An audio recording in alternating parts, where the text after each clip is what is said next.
Duel à multiples facettes entre Nevers et Aurillac, les Nivernais ayant l'espoir d'arracher une qualification parmi les 6 premiers, tandis que les Cantaliens n'ont toujours pas assuré leur maintien. Les hommes de Thierry Pechestrade vont entamer parfaitement cette rencontre sur ce renversement d'attaque. Edgy Coertzen va se faufiler dans le couloir pour servir son arrière Jack McPhee qui va inscrire le premier essai de la rencontre. 8-3 pour des Aurillacois.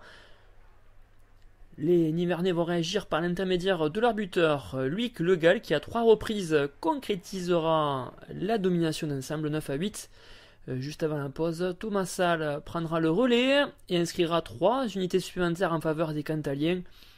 Alors que juste avant la pause, Joris Second, très adroit au pied, cet après-midi au Pré-Fleury, ajustera le drop goal.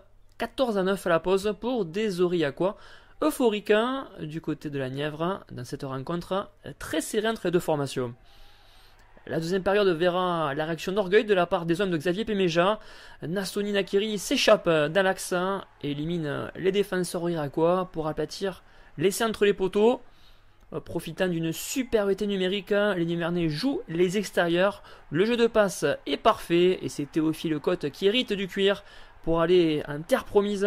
21-14 en faveur de Nevers qui s'échappe au tableau d'affichage au plus grand plaisir du stade du Pré-Fleury.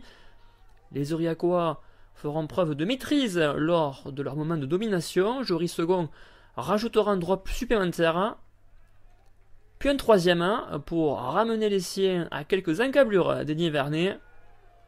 Vous ne rêvez pas, un 4e drop goal inscrit par Joris Second, un record à la matière qui permet aux Aurillacois de repasser devant le score.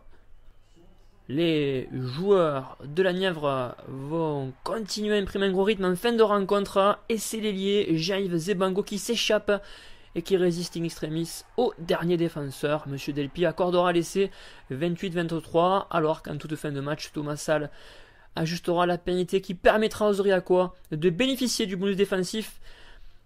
Tout le monde est heureux sur cette fin de match et l'issue pour les Nivernais qui rencontreront Bayonne en barrage pour la phase finale alors que les Aurillacois avec 61 unités se maintiennent en Pro D2.